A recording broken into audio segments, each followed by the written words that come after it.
This week on the Mish and Zach Podcast, it's a really, really funny one. We talk about tradies and eating ass, but separately, not in the same, although now I'm thinking about it. Anyway, enjoy the episode. Mish and Zach. Hello and welcome to the Mish and Zach Podcast. I'm Zach, this is Mish. We're joined as most of the time by our producer Tom Zahariu. Your best friend. My dearest friend. Our very best friend, who's sporting the olive green today. Yeah, I like this one. That one, it's nice with the set. This is my tradie one.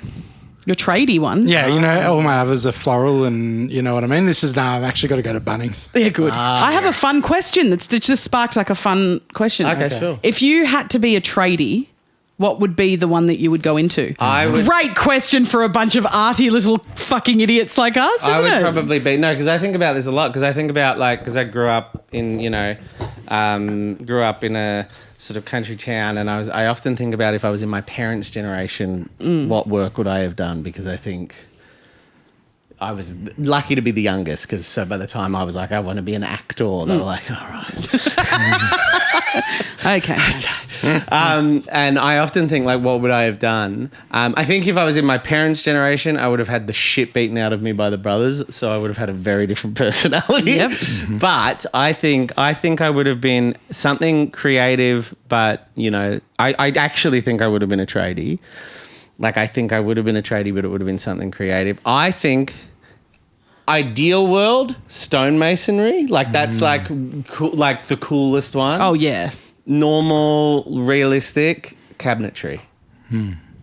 Okay, like making Cabinets and like... interior fit outs. Like, cabinetry, like, because there's a bit of creativity to that. You make decisions, you do... Yeah, so I think cabinetry. I have thought about I love this, that. So that's my answer. So have I, actually. Tom? I'm really into like shipping and cargo, and as an aside, I'm really into mega structures. So I could see myself working on like those, like, being a crane guy for like one of those massive ships. Because like when I stand next to like a big ship, I get like butterflies and stuff, and even tall buildings and stuff. I don't think I'd ever be smart enough or good enough to work on like the Burj Khalifa, but I could do something in like shipping and cargo that has to do with like mega structures and big ships, I feel like. Yeah, when you see those like pictures of giant chains that are attached to ships. Yeah, and stuff, does that give you butterflies? No. For me, it's that that sublime feeling of like, oh my God, I can't look away. It's so epic, but also very scary. Do you know that there are people that I think misinterpret those butterflies as sexual feelings, and then I want to fuck a ship. and then they fuck ships. There's people who are married to like roller coasters and stuff. Yeah. So I think that they have what you have, which is like a whoa, this I can't look away. But they've gone, whoa, I can't look away. I'm going to put my dick in it. I say I couldn't fuck anything that scary. Like, have you ever seen a propeller on a big ship? Oh, yeah. Have you ever seen them? You would love... There's nothing wrong with fucking a You scary would bitch. love, because you came a bit late when we did the Donna tour. I went to Belfast for a couple of days, and I went to the Titanic Museum, and it was all about the making of the Titanic. And Tom, when they made the Titanic, they built a giant scaffold that was bigger than the Titanic, all like the length and width of it, and they built it inside that scaffolding. Yeah. And I think that exhibition is right up your alley. Yeah, absolutely. I love big things too. I really like, I think... Oh, do you? Yeah. It's a boy thing. Do you like big things? We love big things. You're not the only one. What trade would you... There's actually a lot of you do. And it's been nice to discover that in my late 30s. It's so funny you say that, because when you both said I've thought about it, I have never thought about it, because it was just never on the cards for, little itty bitty baby me. Yeah. So I don't know. One of the reasons I ask is because I had to get my dishwasher replaced, and a tradie came in, a plumber to reinstall like a new dishwasher. And I was talking to him about like how long he's been doing it and why he chose to get into plumbing and stuff. And he was like, it's usually, he's like, most people that you meet who are in a trade, it's because they have family that were in that trade. Correct. Or like mates or whatever that were also in the trade. He was like, my uncle was a plumber. So when I turned 18 or 17 or whatever, his uncle had a job for him. Yeah. So he's like, so that's how I got the job. My family is, in my extended family, is a lot of nurses and a lot of teachers, primary school teachers. Yeah. And it's funny because there's a cop in the distant family. And I was like, that's so funny that there's a cop there, because it's usually you have cop families, you have nurse families, you have army families and stuff. Yeah. Well, A lot of nurses. Pretty much all the women. My sister and I. see you as a nurse. All the women in my family are nurses. Like 80% of them. Yeah. My sister and I kind of stopped the chain. Yeah. But there was always that, like, I could have been a nurse. I could have become a nurse. Like, that was always on the cards. But my mum was a theatre nurse, and that never appealed to me. So because of that, I was like, I don't want to deal with all of that. But there are so many other branches of nursing I think I probably could have gotten into. What trade do you think I'd be suited to? You got to think. You got to give us one. The ones that interest me the most is stuff like carpentry and stuff like that, building a house, like being able to do that. But I would be awful at that. Yeah, what would you do? Like, what do you think you would do? I think I'd be a good truck driver. Is that a trade? Yeah. Well, I think that's in the realm of what we're talking about. I honestly. I think we're talking about real jobs. Real jobs, yeah. but not office jobs. Contribute positively to the economy in a real way. In all seriousness, I think that there is something I would really like about being a truck driver. And so many people are like, oh, it's awful, it's thankless, it's whatever. You just drive for days. It's like, I really like driving. I can completely, when I say I can disassociate on the roads, I don't mean like calling. Yeah, I know what you mean. But like, I have no problem with a long drive. And like stuff like driving the Nullarbor, which is the drive from South Australia to Perth, right? It's like one of the most desolate drives in the world. Famously in the film Road Games. Yes. I really want to do it. Like I genuine people are like, don't do it. It's not good. You get 3 hours in. I'm like, no, I think I'd really like it. My point is, I'm not trying to like glorify truck driving and be like, I would, but truthfully, I think that there's something I would like about that job. I think it would suit you a lot because you like structure and you like knowing where you need to be. Yeah, I think it's all, I like listening to music. I like snacks. Yeah. I'd have a dog with me. Yeah. Yeah, I truly think that it like... No, I can really see that for you. That's the only part that would really bother me, truthfully, and this is my little city bitch coming out, is bathrooms. Yeah. Like, I like a clean shower, man. As soon as you said a truck driver, I imagined a very different life for you up to that point, and I imagined a very different Mish. I imagined a rougher Mish. She's got it in her. Fangin', hunge. Yeah. It's in there, but no, it is. Less, but more like real. Like real. All right, love. Yeah. Like a bit of, because you do the fangin' but you know, you're a soft soul. Yeah. Really. Like if I was swapped at birth, like what could have been. Even, like very, like not that far back, but like quite a different life. And I more just like, but I can see a version of you where you've got a bit, all right, love. Yeah? Yeah, because you're a trucker at that point. You've had a few rough ones and you've been to you've seen a few bathrooms, right? You've seen a few toilets. I did, and it's purely because I've grown up in the city my whole life, but like I really like a clean bathroom. That's so I think that maybe. That's great. Thanks. So now we've talked about what real job we would have had. I think that's an exciting, important time to talk about point out something very exciting. For those watching, you've already noticed, I'm not wearing sunglasses anymore. We all need to congratulate Zach. He finally stopped rubbing shit in his face. I dealt with the pink eye. I went to the doctor. I did 2 kinds of antibiotic and I finally got on top of it. But here's a funny story. I went to the doctor. I've got a funny story. Zach coming in with these stories now. Now, I'm feeling a bit of pressure because Mish is really good at telling these stories and I'm not. But that's not true. You are. You are. I'm not You're saying very not. I am shit at No, I'm not saying that. I'm not good enough at like putting the sauce on them. Right. Just very, very quickly on that. Siblings are always the most honest with you. After the recent episode that came out of like the worst day of my life, whatever. Great episode. Fun. It's a 45-minute episode of me talking about my day, right? Yeah. My sister messaged and said, that was the most unspectacular story. Like, what the fuck did you do for 45 minutes? I'm 2% with your sister, I reckon. I had a bit of that. I thought about it. I'm like, What a fucking waste of an episode. Just me being like, I bought too much popcorn and I couldn't go see Hamnet. If you didn't have the Star Trek payoff, I'd be like, I'm The with Star you, Trek sister. payoff It was worth great, it for that. Yeah. I remember when you said, because you had called me and recounted the whole day to me over the phone for about 45 minutes. So I was like, okay, I'm going to just... But I remember when you told me, I was like, how can you have found the jokes in this in the last 2 days? Because that was just a really shit day. I want to hear your funny story. So it's okay. So after the break, we're going to go to the break. And then when we come back, I'm going to talk about me dealing with this pink eye. Thank you so much for watching the Mish and Zach podcast. We'll get right back to it very soon. But before we do, consider hitting like and subscribe and the bell notification and leaving a comment. It really helps us. We love you. Thank you. Please subscribe. All right. So, as listeners of the podcast know, you've been accusing me of eating ass. Yes. All right. So I went... Accusing is also... I have been accusing you. J'accuse. I have not accused you of eating ass. I've simply stated that is what you do. No, I never... An accusation suggests that I don't know for sure.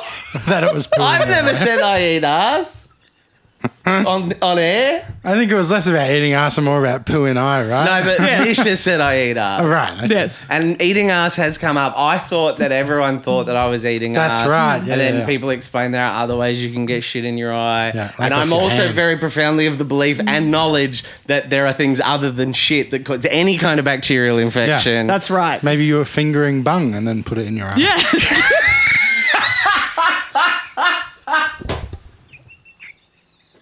There's so many sexual things with ass that There are so many ways you could have gotten it.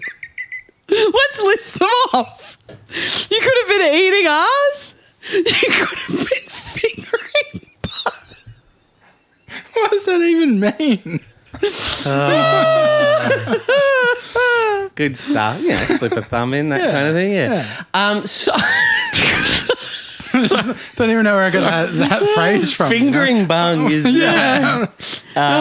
provocative and evocative.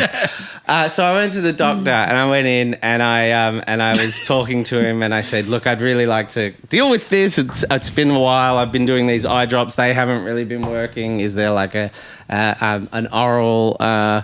That's how you got This is how bloody got into this situation. is there an oral antibiotic I can take? And doctors are very cautious about giving them now for valid reasons. Anyway, he was talking through it. He was asking me questions. We were talking about it, and then at one point he said to me, he goes, "Now, is there any specific thing that might have caused the?" Yeah, great. He was like, is there any specific thing that might have caused can you point to anything specific that might have caused it? And then I was like, and then I laughed. So it was quite a young doctor. I laughed. I was like, oh, that's, and then I was like, oh, sorry. The reason I laughed is I have some friends and we've been talking about this and they think that, I said this to the doctor. Oh my God. I said to them, and they joke about the fact that they think you can only get it from eating ass. Oh my God, what did he say? The doctor was like, oh. And then he was kind of like, well, I mean, yeah. Did he laugh? No. He was like, well, yeah. I mean, I guess I'm asking, yeah, that's one thing, but it's I guess I'm asking, can you point to a specific Time. a specific moment, or is it just a general thing that might have happened? Can you point to one thing? But then I had eating ass on my brain, so I kept saying to him, I was going through it. I was just generally doing I don't know. But because I just said eating ass, I couldn't get any other phrase into my brain other than eating ass. So I kept saying to him, he was like, so I mean a specific moment. And I was like, well, I guess.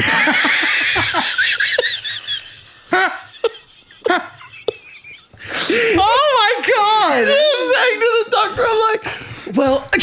I went on a date on Monday. I know. But I don't believe believe I ate their ass. I was like, no joke. I was like, so I guess if your question is, do I eat ass? I suppose, or have I eaten ass?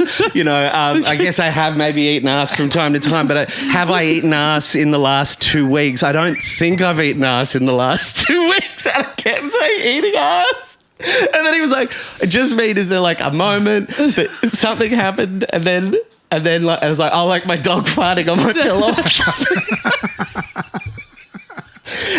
No. Have you been to this doctor before? No. So you have no... I had to get in with him. You have no established relationship No with this established relationship with this doctor. This is not a doctor I've ever been to because my normal doctor was like not available that day and I needed to get... So this was a doctor I have never been to, will never go to again. And then I was like, no, nothing in particular. He's like, okay. That's so funny. Yeah. That's one of those ones where after work... he told people that happened. Do you know what I mean? Like, you 100%, there's no way that after everyone's clocked or whatever and the receptionists are like packing up, he went out to them and he was like, you will never believe what just fucking happened to me. This guy came in and just would not stop talking about eating ass. Yeah, thanks guys. But the other layer is I was like, he didn't say anything. He was very professional, but he was within the age bracket and giving the vibe that he knew who I was. Yeah. So Zach from Auntie Donna came in and talked about How does he eating give ass. the vibe of that though? You kind of pick up on it? Yeah, it's a vibe. You can read it. That's so... Well, then maybe he thought you were doing a bit. In fact, I hope he knows who you were because then he can palm it off of like, I reckon this was a bit.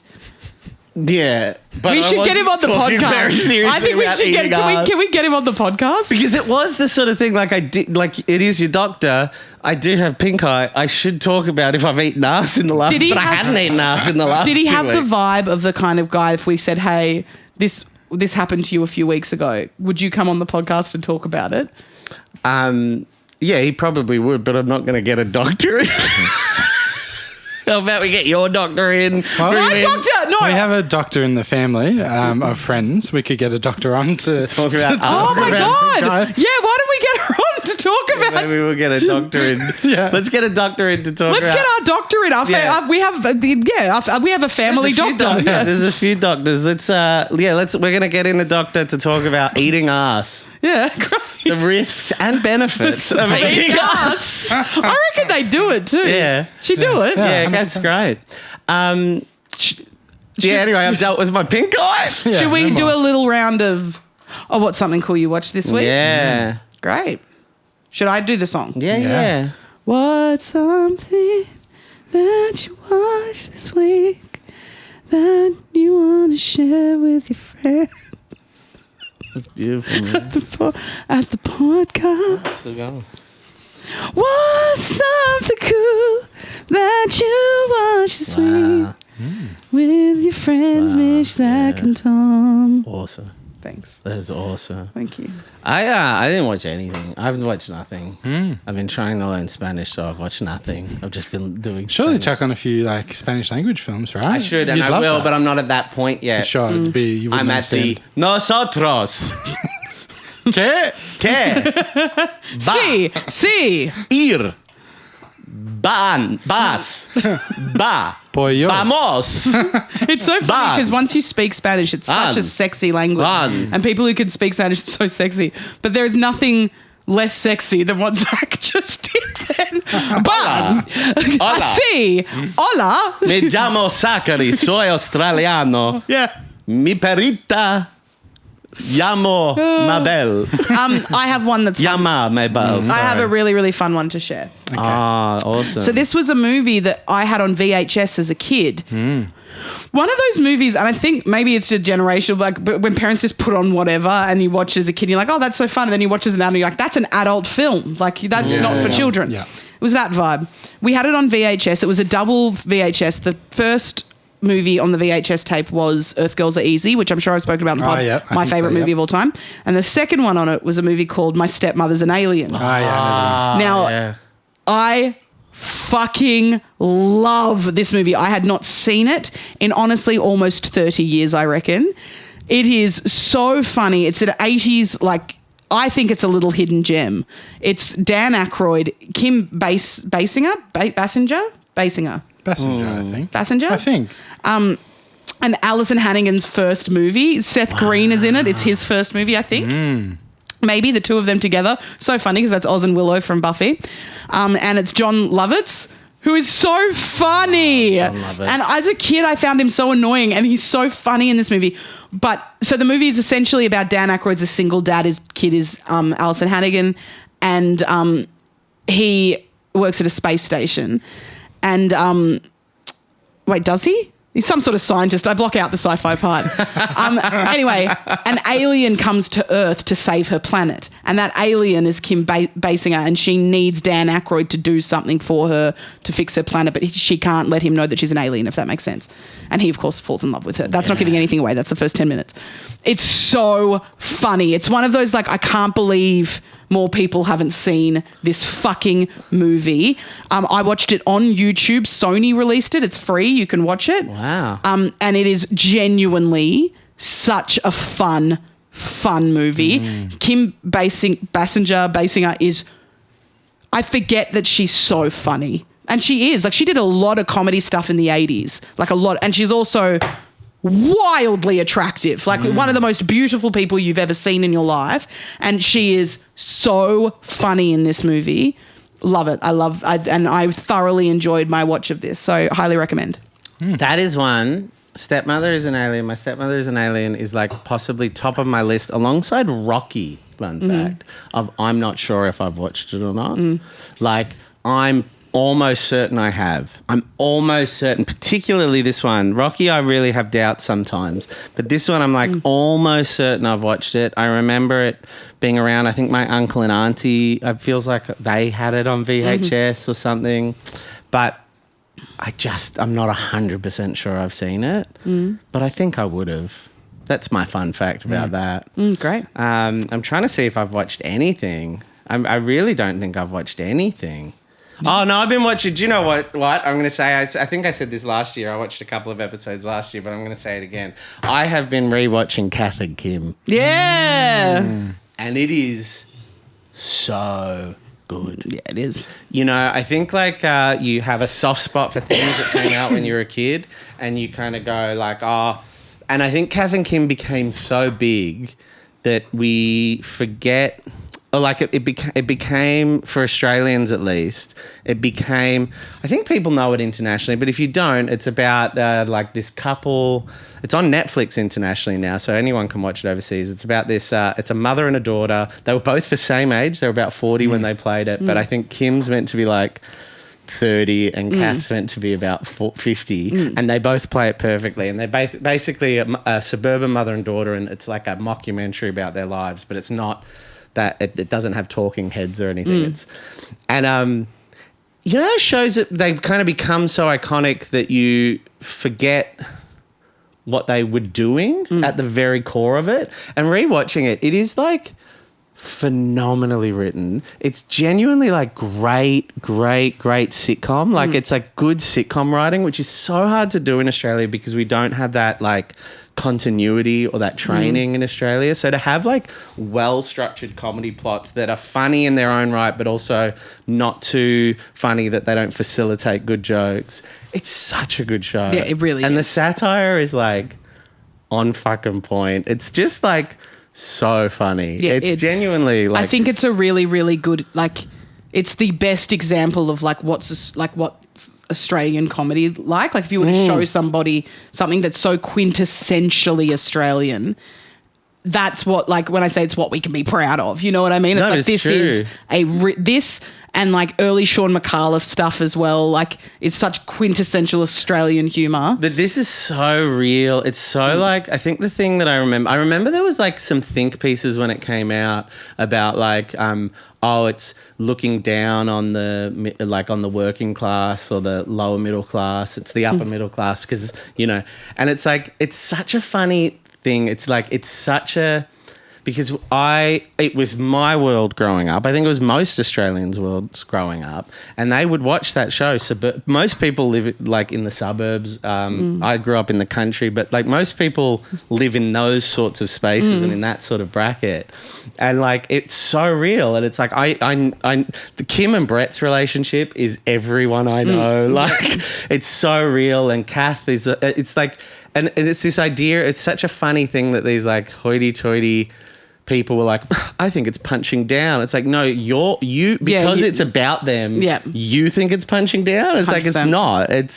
No, I loved it so much. I've been loving Kath and Kim. Yeah, great. Hot rec for the most successful. You're always at the front. You know what I mean? The most successful. You're always at the forefront of what's going to be really big. Show ever made. Do you have anything to share, Tom? I watched one movie this week, which was odd for me. I saw Catch Me If You Can on TikTok, so I went and watched it. Oh yeah. And like such a vanilla, just fun movie, but it's really very, very good. I would have added that. I would have happily added that to movies with Dad, like when we were recommending Have you films. Have you seen it before? I reckon a few times. Yeah. I've never seen it. Really? Never. It's one of those ones that's always been on the list. I just never have gotten to it. It's I loved it. I rewatched it. That's baby recently. Leo, like early 20s Leo, right? I rewatched it recently-ish, and it's good. Beautiful. It's a good one. Should we say what we are watching for a Ferengi Rama?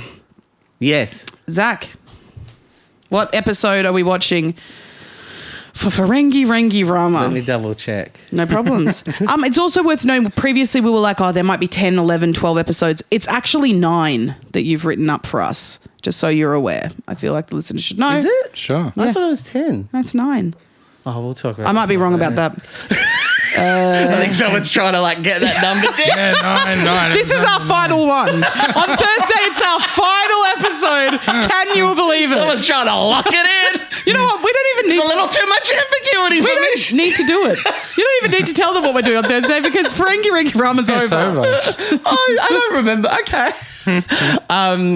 Family Business is what we're watching. Do you remember what season or Episode 23, season 3. Great. Family Fantastic. Business. We're going on a journey to Ferengana. We'll see you on Thursday for Ferengi Rama. Otherwise, we'll see you Tuesdays for the Mish and Zach podcast every bloody week. Have yourselves a good one and bye. The Mish and Zach podcast is recorded on the lands of the Wurundjeri people of the Kulin Nation. We believe that our collective culture will never reach its full potential until we embrace the history and the truth of the oldest cultures of this land.